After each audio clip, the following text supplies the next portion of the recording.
मैं तुमसे मन की नहीं, मौन की भाषा में बोल रहा हूँ, क्योंकि मन को समझाने से मन चुप नहीं होता। मन तो समझाने से और बोलने लगता है। मन का शोर कोई दुर्घटना नहीं है, वह तुम्हारी आदत है। जैसे किसी पुराने घर में वर्षों से बजता हुआ रेडियो अब आवाज़ सुनाई भी नहीं देती, लेकिन जैसे ही अचानक बिजली कटे तुम्हें पहली बार पता चलता है कि शांति क्या होती है। मन का शोर भी ऐसा ही है। तुम पूछते हो मन का शोर कैसे रुके? मैं कहता हूँ पहले यह समझो कि मन शोर क्यों करता है। मन कोई शत्रु नहीं है। मन एक मशीन है और मशीन का काम है चलना, घूमना, दोहराना। लेकिन तुमने एक भूल कर दी है। तुमने मशीन को मालिक बना लिया है। जब मालिक नौकर बन जाए और नौकर मालिक, तो जीवन में अराजकता पैदा होती है। मन का शोर इसलिए है क्योंकि तुम हर विचार को सुनते हो, हर विचार को मानते हो, हर विचार को अपना समझ लेते हो, लेकिन विचार तुम नहीं हो। मैं फिर दोहराता हूँ, विचार तुम नहीं हो। यह वाक्य सुनने में सरल है लेकिन अनुभव में क्रांतिकारी। तुम सड़क पर चलते हो, कोई कार गुजरती है, क्या तुम कार बन जाते हो? आकाश में बादल आते हैं, क्या आकाश बदल जाता है?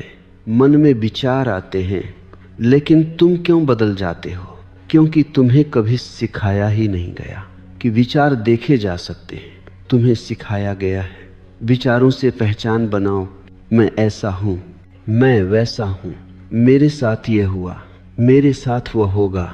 यही मन का शोर है। अतीत की गूंज और भविष्य की कल्पना। मन कभी वर्तमान में नहीं होता। मन का अस्तित्व ही अतीत और भविष्य पर टिका है, और जहाँ मन नहीं होता वहीं मौन होता है। मैं तुम्हें एक छोटा सा दृष्टांत देता हूँ। एक आदमी मेरे पास आया। उसने कहा मेरे मन में बहुत शोर है। मैंने कहा अच्छा है। वह चौंक गया। लोग चौंकते हैं जब सत्य अप्रत्याशित हो। मैंने कहा शोर तभी दिखाई देता है जब तुम थोड़े जागरूक होने लगते हो। सोए हुए आदमी को शोर भी संगीत लगता है। मन का शोर दिखाई देना जागृति की शुरुआत है, लेकिन लोग घबरा जाते हैं। वे तुरंत उपाय चाहते हैं। ध्यान को भी वे उपाय बना लेते हैं। वे कहते हैं कोई तकनीक दे दो जिससे मन चुप हो जाए। मैं तकनीक नहीं देता, मैं दृष्टि देता हूँ, क्योंकि तकनीक से मन दबता है, दृष्टि से मन गिरता है। ये अंतर समझ लो। जब तुम मन से लड़ते हो तुम मन को ही ऊर्जा देते हो। जो भी तुम विरोध करते हो वह मजबूत होता है। मन को चुप कराने की कोशिश मन को और ताकतवर बना देती है। तो क्या किया जाए? कुछ भी नहीं। हाँ, यही मेरा मौन सूत्र है। कुछ भी मत करो, बस देखो कि मन क्या कह रहा है।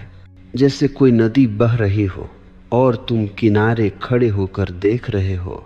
नदी से कहो मत बहो, नदी को समझाओ मत, नदी को देखो। देखना ही ध्यान है, और ध्यान कोई क्रिया नहीं, ध्यान एक जागरूकता है। जब तुम विचार को देखते हो तो दो बातें घटती हैं। पहली, तुम विचार नहीं रहते। दूसरी, विचार को दर्शक मिलते ही वह धीमा पड़ने लगता है, क्योंकि मन अंधेरे में फलता है जैसे चोर। जागृति का प्रकाश मन का स्वाभाविक अंत है। तुमने कभी देखा जब कमरे में रोशनी कर देते हो, अंधेरा भागता नहीं है, लड़ता नहीं है, वह बस होता नहीं। मौन भी ऐसा ही है। तुम मौन को लाते नहीं हो, मौन प्रकट होता है जब तुम देखने लगते हो। लेकिन तुम्हारी समस्या यह है कि तुम लगातार कुछ न कुछ बनना चाहते हो। शांत बनना, ध्यानस्थ बनना, निर्विचार बनना, यही बनना तुम्हें बिगाड़ रहा है। मैं तुमसे कहता हूँ कुछ मत बनो, जो हो उसे देखो। यदि क्रोध है देखो, यदि भय है देखो, यदि कामना है देखो, यदि शोर है देखो।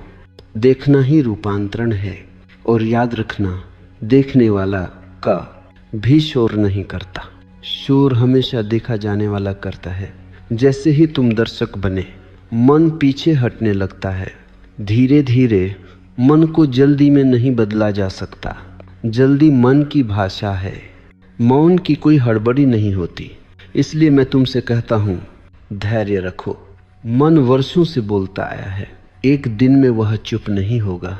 लेकिन यदि तुम रोज सुनते रहे, बिना विश्वास किए, बिना विरोध किए, तो एक दिन अचानक तुम पाओगे मन बोल रहा है लेकिन तुम्हें छू नहीं रहा। और जिस दिन मन छूना बंद कर दे, उसी दिन मौन उतरता है।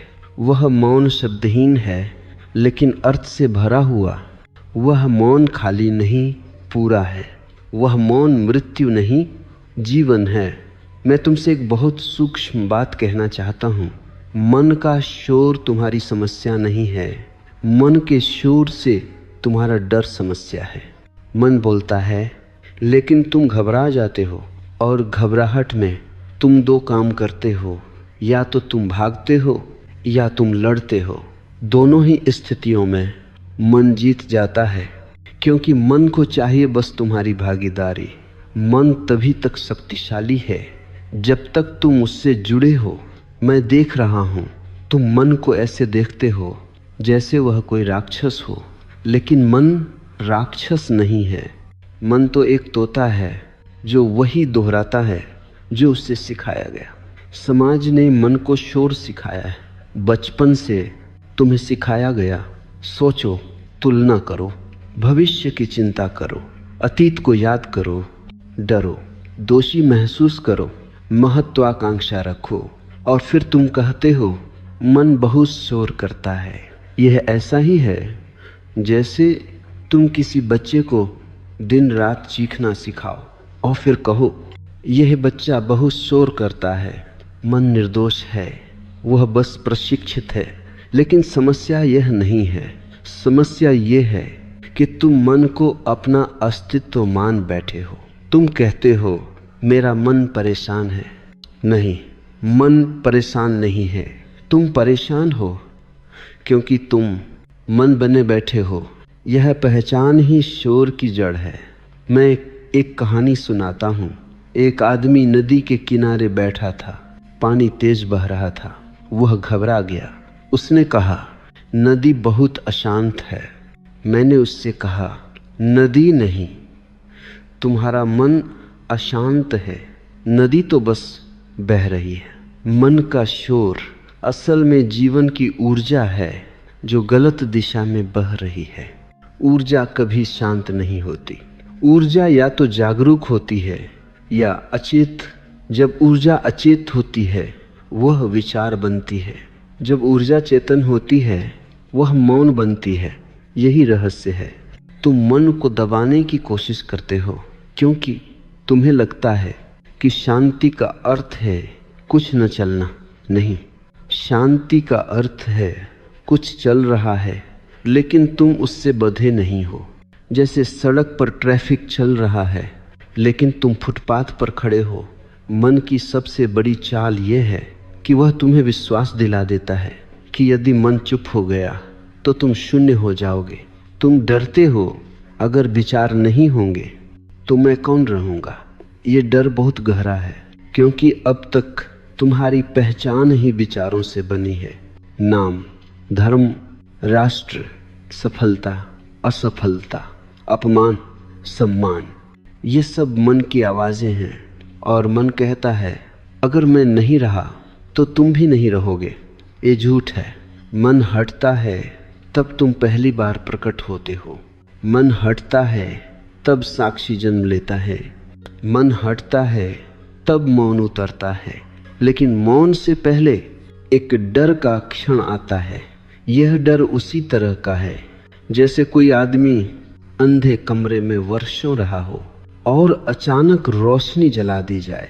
रोशनी चुभती है, मौन भी चुभता है उन लोगों को जो शोर में जीते आए हैं। इसलिए लोग ध्यान से भी डरते हैं। वे कहते हैं ध्यान में बैठते ही विचार और बढ़ जाते हैं। बिल्कुल सही, क्योंकि पहले तुम भाग रहे थे, अब तुम बैठ गए हो भागते समय तुमने कभी ध्यान ही नहीं दिया कि मन कितना बोलता है। दिस ठेठ। अब जब तुम बैठते हो तो पहली बार तुम सुनते हो और सुनना ही मन को असहज कर देता है। मन कहता है कुछ करो, उठो, मोबाइल देखो, कुछ सोचो, कुछ पढ़ो, क्योंकि मन को मौन से मृत्यु का भय है। लेकिन यह मृत्यु नहीं है, यह अहंकार की विदाई है, और अहंकार की विदाई हमेशा भयावह लगती है। मैं तुमसे कहता हूँ, डरो मत। यह डर शुभ है। इस डर के पार वह मौन है जिसे बुद्ध ने निर्वाण कहा, महावीर ने कैवल्य कहा, सूफियों ने फना कहा। लेकिन मैं नाम नहीं देना चाहता। मैं बस इतना कहता हूँ, यह तुम्हारा स्वभाव है। मौन कोई उपलब्धि नहीं, मौन कोई साधना का परिणाम नहीं। मौन तुम्हारी मूल अवस्था है। मन आया है बाहर से, मौन भीतर से है। इसीलिए मन को हटाने की जरूरत नहीं, मन अपने आप हट जाता है जब तुम केंद्र में लौटते हो। और केंद्र में लौटने का बस एक ही तरीका है, साक्षी बनो। कुछ भी करो लेकिन साक्षी बने रहो। चलते समय जानो कि चल रहे हो, बोलते समय जानो कि बोल रहे हो, सोचते समय जानो कि सोच रहे हो। बस इतना यह जानना धीरे धीरे मन और तुम्हारे बीच एक दूरी बना देता है। और दूरी बनते ही शोर कम होने लगता है, क्योंकि शोर सिर्फ तब तक है जब तक तुम उसमें डूबे हो। अब मैं तुम्हें उस भूल की ओर ले चलता हूँ जो सबसे ज्यादा साधकों को भटकाती है, मौन को पाने की इच्छा। सुनो, यह बहुत सूक्ष्म है, लेकिन यही सब चूक जाते हैं। तुम कहते हो मैं शांत होना चाहता हूँ, मुझे मौन चाहिए, मेरा मन बहुत शोर करता है, इसे बंद होना चाहिए। यही तुम हार जाते हो, क्योंकि जिस क्षण तुम मौन को पाने की वस्तु बना लेते हो, उसी क्षण मौन असंभव हो जाता है। मौन कोई लक्ष्य नहीं है, मौन कोई मंजिल नहीं है, मौन कोई उपलब्धि नहीं है। मौन तो तुम हो, लेकिन मन चालाक है, वह आध्यात्मिक भी हो जाता है। पहले वह धन चाहता था, अब वह शांति चाहता है। पहले वह संसार चाहता था, अब वह निर्वाण चाहता है। लेकिन चाह तो चाह ही है, और जहाँ चाह है वहाँ अशांति है। मैं बार बार कहता हूँ, इच्छा चाहे कितनी ही पवित्र क्यों न हो, वह मन की ही संतान है। मौन की इच्छा भी मन का ही शूर है, बस थोड़ा सजाया हुआ। मैं तुम्हें एक उदाहरण देता हूँ। मान लो तुम किसी झील के किनारे खड़े हो, पानी शांत है। अगर तुम कहो मैं इस पानी को और शांत करना चाहता हूँ और पत्थर फेंको, तो क्या होगा? पानी और हिल जाएगा। मन भी वैसा ही है, जितनी कोशिश उतनी तरंग है। इसलिए मैं तुमसे कहता हूँ, कोशिश छोड़ो।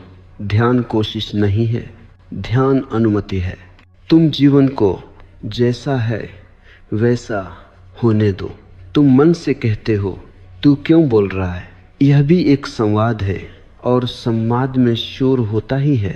मन से मत बोलो, मन को बोलने दो, और तुम सिर्फ सुनो। लेकिन सुनना भी किसी उद्देश्य से मत करो। यह मत सोचो अगर मैं सुनूंगा तो मन चुप हो जाएगा। नहीं, सुनना अपने आप में पूर्ण है। मौन कोई परिणाम नहीं, मौन एक साइड इफेक्ट है सचेत देखने का। तुम पूछोगे तो मैं क्या करूं?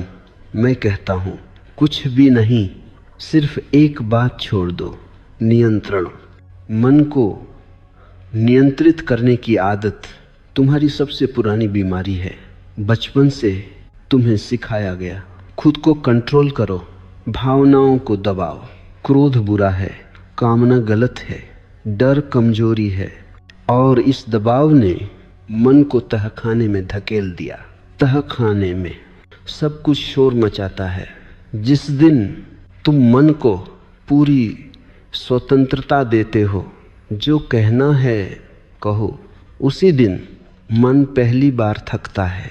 क्योंकि मन को लड़ाई चाहिए, विरोध चाहिए, स्वीकृति मन को भूखा मार देती है। ये बड़ा उल्टा लगता है, लेकिन यही सत्य है। तुम अगर क्रोध को पूरी स्वीकृति दे दो बिना उसे गलत ठहराए तो वह टिक नहीं सकता, क्योंकि क्रोध को तुम्हारी नफरत चाहिए, मन को तुम्हारी भागीदारी चाहिए। मैं तुम्हें एक और गहरी बात कहता हूँ, मन का शोर असल में तुम्हारी अधूरी भावनाएं हैं, जो तुमने जिया नहीं, जो तुमने रोका, जो तुमने दबाया, वही विचार बनकर बार बार लौटता है। इसीलिए जो मन को शांत करना चाहता है लेकिन जीवन से भागता है, वह कभी शांत नहीं होगा। मौन का रास्ता जीवन से होकर जाता है, भागकर नहीं। जो हंसता नहीं वह शांत नहीं हो सकता, जो रोता नहीं वह गहरा नहीं हो सकता, जो प्रेम नहीं करता वह मौन नहीं जान सकता। मौन सूखा नहीं है, मौन बहुत रसपूर्ण है, लेकिन तुम मौन को कब्रिस्तान समझ लेते हो, इसलिए डरते हो। मौन कोई खालीपन नहीं, मौन पूर्णता है। जब मन थक जाता है और गिर जाता है, तब जो बचता है वही मौन है, और वह बचा हुआ तुम हो। इसलिए मैं फिर दोहराता हूँ, मौन को मत खोजो, मौन को मत चाहो, मौन को मत साधो। बस जो है उसे पूरी जागरूकता से देखते रहो। एक दिन बिना किसी घोषणा के, बिना किसी घंटे के बजने के, बिना किसी अनुभव की चमक के तुम पाओगे कि मन कहीं पीछे छूट गया है और सामने केवल एक शांत, सजीव, जागरूक उपस्थिति है। अब मैं तुम्हें उस सूक्ष्म दूरी की बात कहने जा रहा हूँ जो मन और तुम्हारे बीच धीरे धीरे जन्म लेती है। यह दूरी बनाई नहीं जाती, यह दूरी घटती है, और यही सबसे बड़ा रहस्य है। तुम अक्सर पूछते हो, कितनी देर में मन शांत होगा, कितने दिन ध्यान करूं, कब वह अवस्था आएगी? यह प्रश्न ही बता देता है कि तुम अभी भी मन से ही पूछ रहे हो। मन समय में जीता है, मौन समय के बाहर है। जब तुम कहते हो कब, तुम पहले ही मौन से दूर चले जाते हो। अब सुनो ध्यान से, दूरी का अर्थ अलगाव नहीं है, दूरी का अर्थ विरक्ति नहीं है। दूरी का अर्थ है अब तुम उलझे नहीं हो।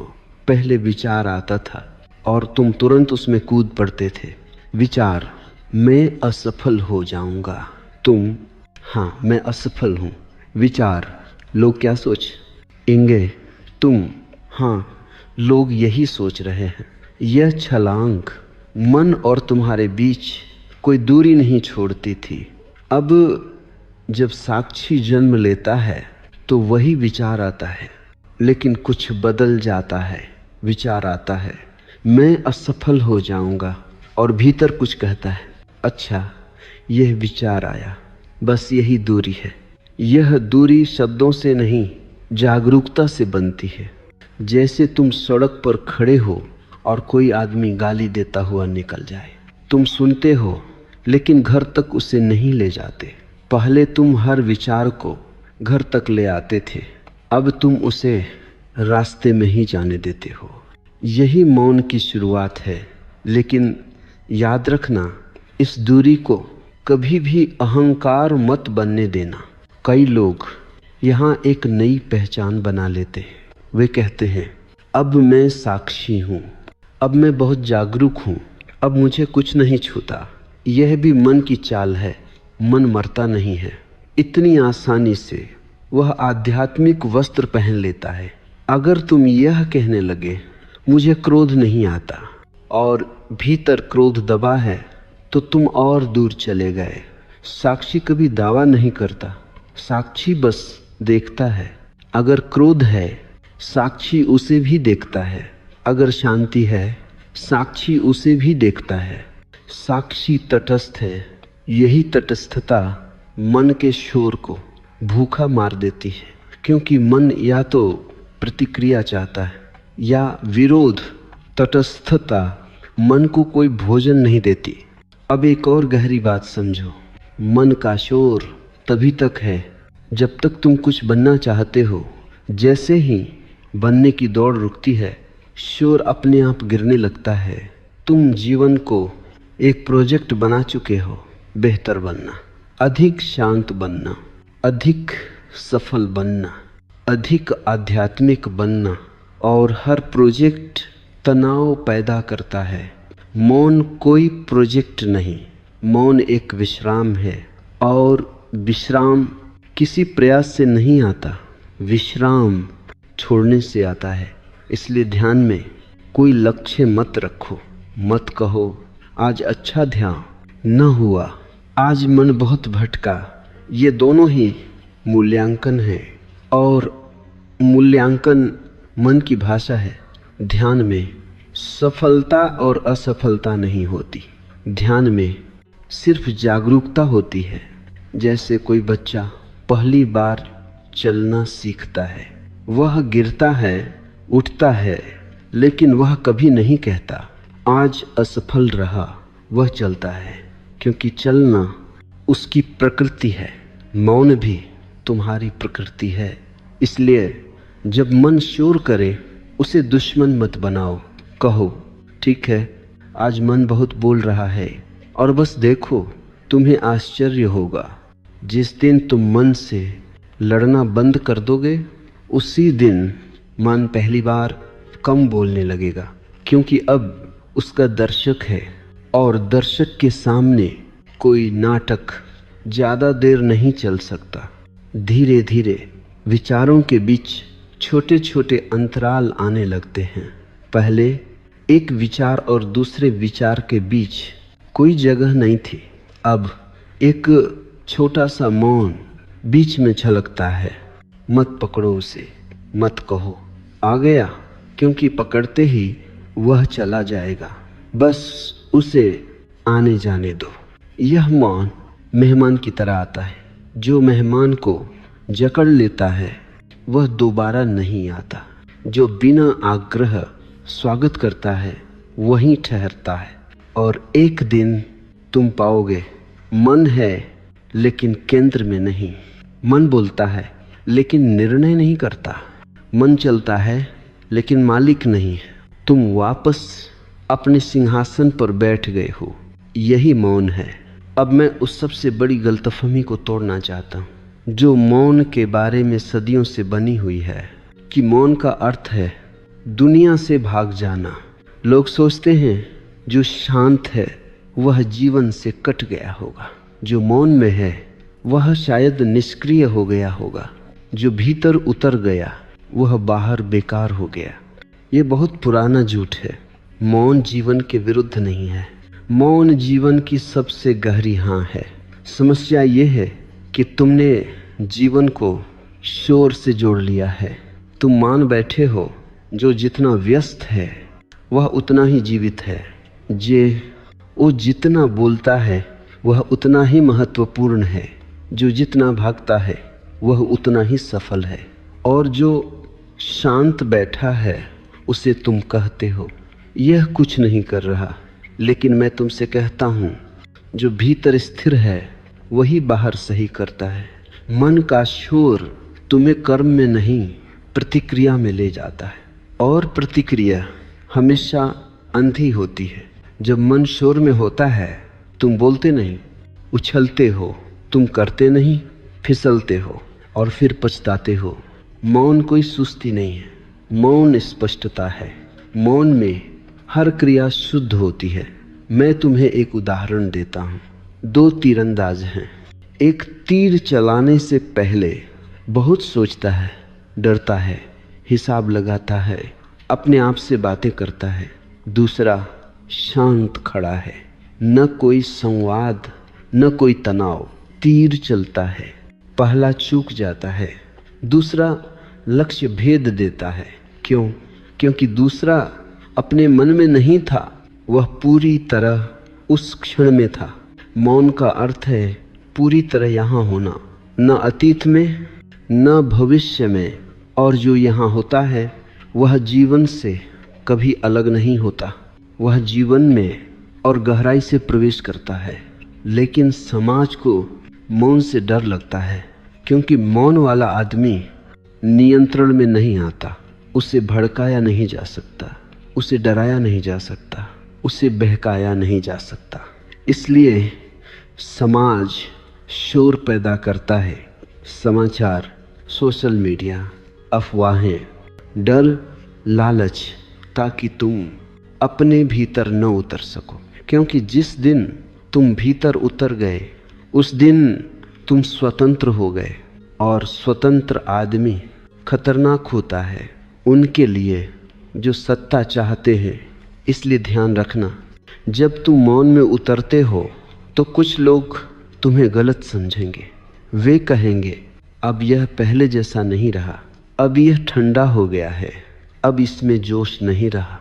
उन्हें समझाना मत, मौन सफाई नहीं देता। मौन अपने आप में पूरा है। और यह भी याद रखना, मौन का अर्थ यह नहीं कि तुम बोलोगे नहीं। मौन का अर्थ यह है कि जब बोलोगे तो जरूरी बोलोगे। पहले तुम मन से बोलते थे, अब तुम मौन से बोलोगे। और मौन से निकले शब्द कम होते हैं लेकिन सीधे होते हैं। वे चोट नहीं करते, वे जागृत करते हैं। मौन में करुणा जन्म लेती है, क्योंकि जब तुम अपने मन का शोर सुन चुके हो तो दूसरों के शोर के लिए तुम्हारे भीतर समझ पैदा हो जाती है। तुम जानते हो वह भी पीड़ित है। इसलिए मौन तुम्हें कठोर नहीं बनाता, मौन तुम्हें कोमल बनाता है। मौन तुम्हें अलग नहीं करता, मौन तुम्हें जोड़ता है। लेकिन एक बात फिर से समझ लो, मौन को दिखाने की कोशिश मत करना। जो लोग अपनी शांति का प्रदर्शन करते हैं वे भीतर बहुत अशांत होते हैं। मौन का कोई विज्ञापन नहीं होता, वह चुपचाप तुम्हारे चलने में, देखने में, छूने में, सांस लेने में घुल जाता है। और एक दिन तुम्हें पता ही नहीं चलता कि कब मन का शोर पीछे छूट गया। क्योंकि मौन किसी धमाके से नहीं आता, वह सांझ की तरह उतरता है, धीरे, बिना आवाज़। अब हम उस दरवाजे पर खड़े हैं जहाँ से बहुत कम लोग आगे बढ़ते हैं। अकेले होने का डर, मन का शोर, अकेलेपन से भागने का उपाय है। ध्यान से सुनो, मन बोलता है क्योंकि तुम भीतर खाली महसूस करते हो और उस खालीपन से तुम डरते हो। तुम अकेले नहीं रहना चाहते, इसीलिए मन से दोस्ती कर लेते हो। मन तुम्हें लगातार संग देता है, विचारों का, स्मृतियों का, कल्पनाओं का। यह एक भीड़ है और भीड़ में अकेलापन महसूस नहीं होता, लेकिन भीड़ में कभी पूर्णता भी नहीं मिलती। इसलिए मैं कहता हूँ, मन का शोर अकेलेपन का डर है। तुम कमरे में अकेले बैठते हो, मन तुरंत बोलने लगता है। तुम मौन में बैठते हो, मन तुरंत अतीत या भविष्य खींच लाता है। क्यों? क्योंकि यदि मन भी चुप हो गया तो तुम पूरी तरह अपने साथ रह जाओगे। और अपने साथ रहना तुम्हें सिखाया ही नहीं गया। बचपन से तुम्हें सिखाया गया दूसरों में रहो, दूसरों से मान्यता लो, दूसरों की नज़र से खुद को देखो। इसलिए जब कोई मौन में उतरता है तो पहला अनुभव शांति नहीं होता, पहला अनुभव होता है रिक्तता। और यह रिक्तता डरावनी लगती है। तुम कहते हो कुछ नहीं है, मैं कहता हूँ हाँ अभी कुछ नहीं है, लेकिन यह कुछ नहीं नकारात्मक नहीं है, यह गर्भ है। जैसे बीज के भीतर अभी वृक्ष नहीं है लेकिन संभावना है। मौन का प्रारंभ हमेशा शून्य से होता है और जो शून्य से डरता है वह कभी पूर्ण नहीं हो सकता। ध्यान रखना, अकेलापन और एकांत दो अलग बातें हैं। अकेलापन दूसरों की कमी है, एकांत अपने होने की उपस्थिति है। अकेलापन तुम्हें तोड़ता है, एकांत तुम्हें जोड़ता है। मन तुम्हें अकेलापन देता है, मौन तुम्हें एकांत देता है, लेकिन शुरुआत में एकांत भी अकेलापन जैसा लगता है, क्योंकि अभी तुम खुद से मिले नहीं हो। यह मिलन धीरे धीरे होता है। पहले तुम अपने डर से मिलते हो, फिर अपनी इच्छाओं से, फिर अपनी उदासी से, फिर अपने क्रोध से, और अंत में अपने मौन से। इसलिए बहुत लोग बीच में ही लौट जाते हैं। वे कहते हैं ध्यान मेरे लिए नहीं है, मुझे और अशांति हो गई। नहीं, तुम्हें अशांति नहीं हुई, तुम्हें सच्चाई दिखने लगी। शोर के नीचे बहुत कुछ दबा था, अब वह ऊपर आ रहा है। यह शुद्धि है। जैसे घाव को साफ करते समय दर्द होता है, लेकिन वही चिकित्सा है।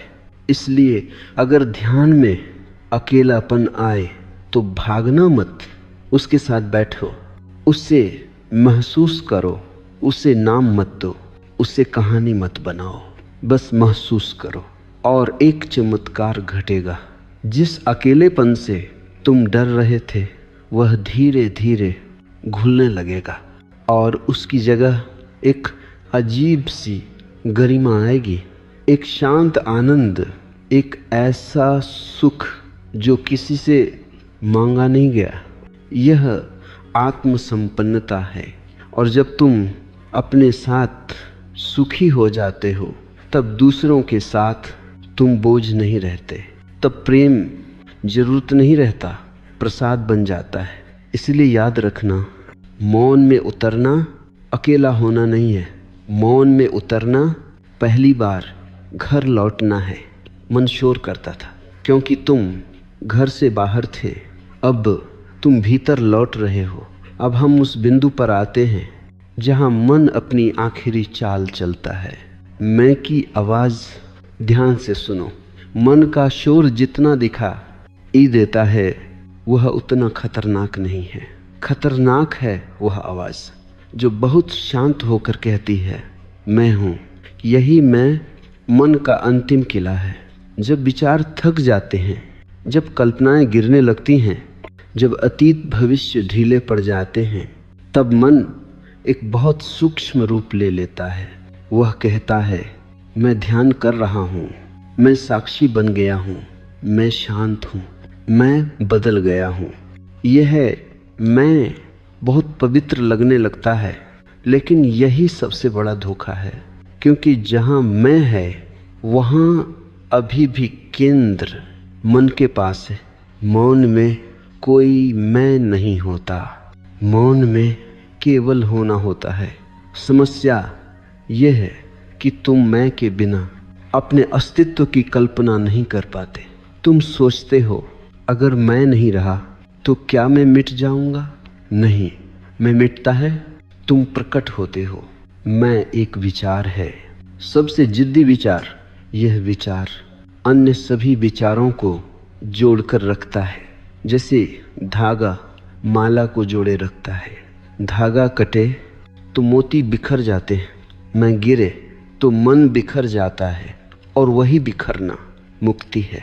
लेकिन यह बिखरना डरावना लगता है, क्योंकि अब तक तुमने जीवन मैं के इर्द गिर्द जिया है।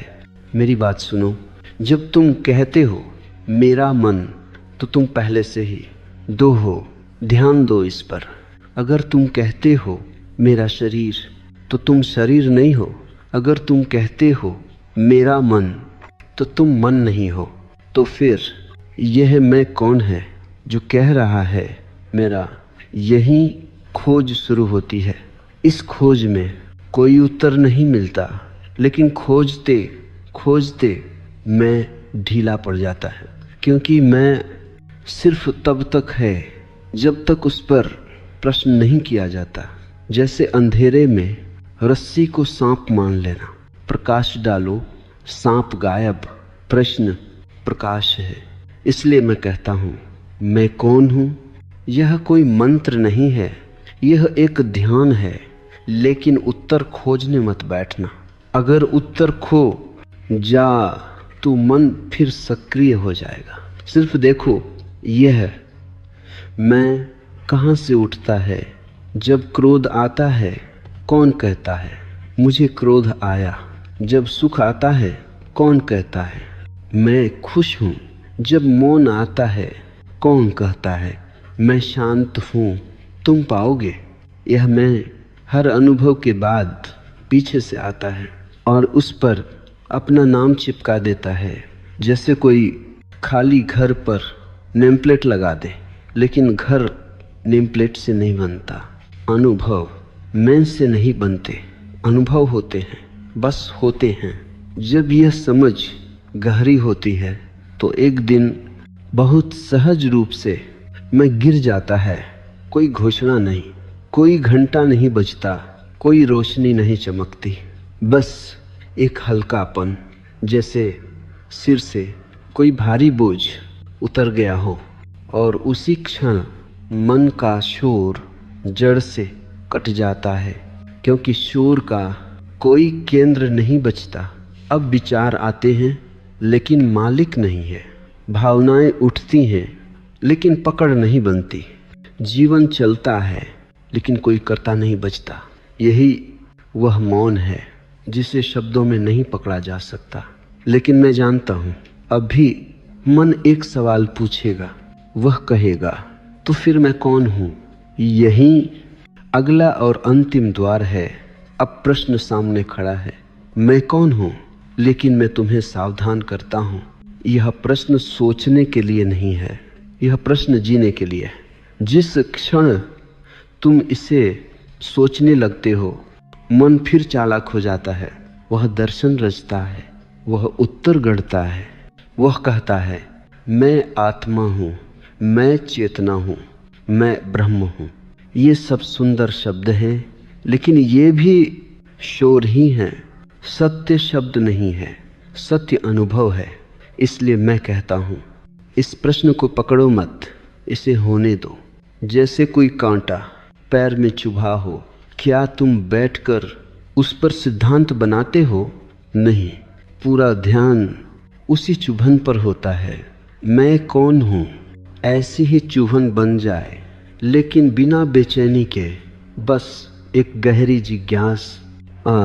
और जिज्ञासा मन की नहीं होती, जिज्ञासा चेतना की होती है।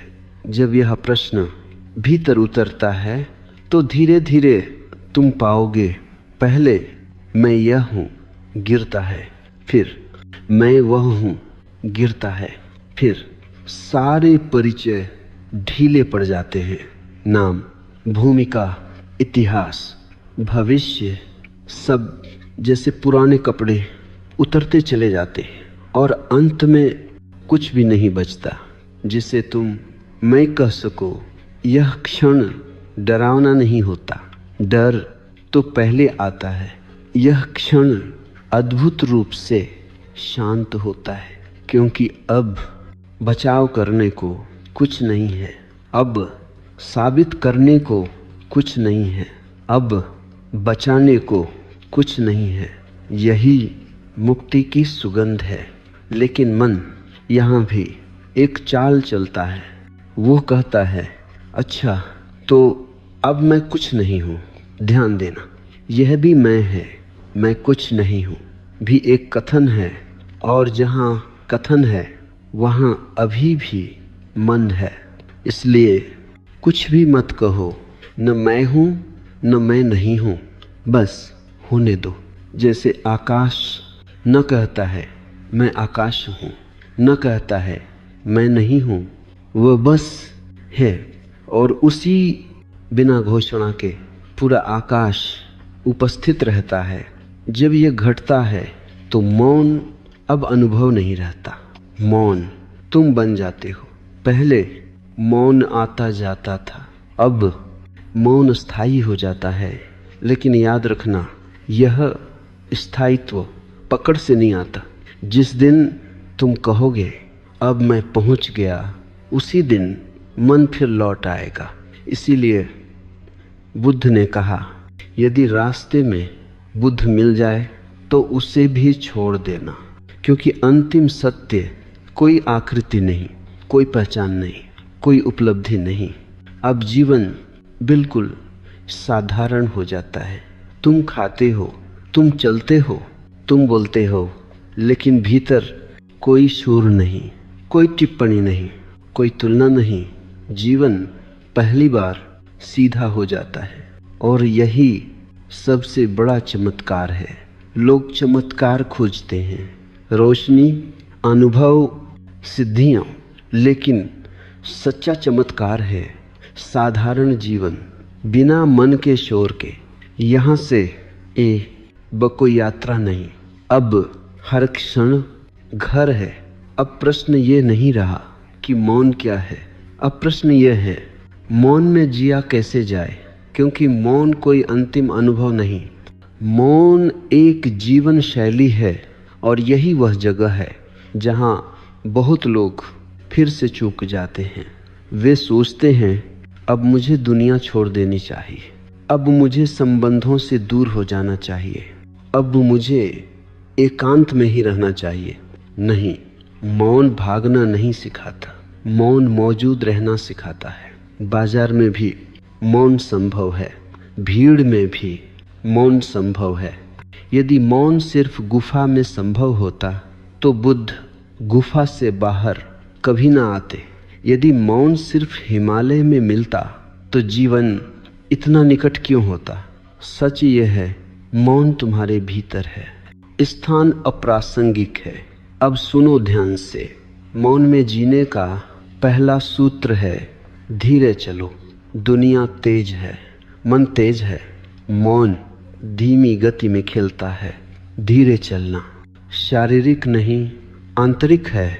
तुम तेज काम कर सकते हो, लेकिन भीतर कोई हड़बड़ी ना हो। दूसरा सूत्र, प्रतिक्रिया मत करो। मौन में तुम उत्तर देते हो, प्रतिक्रिया नहीं। कोई तुम्हें अपमानित करे तो मन तुरंत बोलेगा, लेकिन मौन एक क्षण लेता है और उस क्षण में सारी आग बुझ जाती है। वह क्षण तुम्हारी स्वतंत्रता है। तीसरा सूत्र, सुनना सीखो। मन सुनता नहीं, मन इंतजार करता है बोलने का। मौन में तुम सचमुच सुनते हो, और जब तुम सुनते हो तो आधी समस्याएं अपने आप गिर जाती हैं। चौथा सूत्र, संबंधों में खाली जगह दो। मन संबंधों में चिपकता है, मौन संबंधों में स्वतंत्रता देता है। तुम किसी को पूरा होने की जिम्मेदारी न दो और न किसी की जिम्मेदारी उठाओ, तब प्रेम बोझ नहीं बनता। पांचवा सूत्र, मौन को मत बचाओ। यह सुनकर तुम चौंक सकते हो, लेकिन सुनो, अगर तुम हर समय मौन को बचाने लगोगे, यह मुझे डिस्टर्ब कर देगा, तो तुम फिर डर में न हो। मौन इतना नाजुक नहीं, मौन जीवन से डरता नहीं। अगर कभी शोर आ जाए तो भी ठीक है। मौन खोता नहीं, मौन ढकता है। जैसे बादल आकाश को ढक लेते हैं, लेकिन आकाश कहीं जाता नहीं। छठा सूत्र, आनंद को अनुमति दो। बहुत लोग शांत तो हो जाते हैं, लेकिन उदास। यह मौन नहीं है। मौन में एक हल्की मुस्कान हमेशा रहती है, एक बेवजह का आनंद। अगर आनंद नहीं है तो कहीं न कहीं मन अभी भी दबा है। सातवां सूत्र, कृतज्ञ रहो। मौन कृतज्ञता से और गहरा होता है। बिना किसी कारण धन्यवाद, सांस के लिए, आकाश के लिए, इस क्षण के लिए। और आखिरी बात, मौन को कभी भी सिखाने मत बैठना। जो सिखाता है वह ऊपर बैठ जाता है। मौन बराबरी में बहता है। अगर कोई पूछे तो बांटो, न पूछे तो जियो। तुम्हारा मौन तुम्हारी उपस्थिति से बोलने लगेगा, और यही सबसे सुंदर भाषा है। अब कोई खोज नहीं बची, अब कोई रास्ता नहीं बचा, अब कोई लक्ष्य नहीं बचा। यही अंतिम बात है। जब मौन पूर्ण होता है तो न मन बचता है, न साधक, न साधना। जो बचता है वह किसी नाम में नहीं समाता। अब जीवन मैं जी रहा हूं नहीं कहता, जीवन बस जिया जाता है। पहले तुम जीवन को पकड़ते थे, अब जीवन तुम्हें बहा ले जाता है। पहले तुम निर्णय लेते थे, अब स्पष्टता से उत्तर निकलता है। यह कोई चमत्कार नहीं, यही स्वाभाविकता है। फूल खिलता है बिना योजना के, पक्षी उड़ता है बिना दर्शन के। वैसे ही मौन में तुम जीते हो। अब कोई दावा मत करना, अब कोई अनुभव संजो मत लेना, अब किसी से कहना मत मैं पहुंच गया, क्योंकि पहुंचना फिर मन है। मौन पहुंचने का अंत है। और याद रखना, अगर कभी मन लौट भी आए तो परेशान मत होना। मन अतिथि है, मौन घर है। अतिथि आएंगे जाएंगे, घर सदा रहेगा। यही ओशो का मौन सूत्र है। कुछ भी मत पकड़ो, कुछ भी मत छोड़ो, बस जागरूक रहो और वही पर्याप्त है।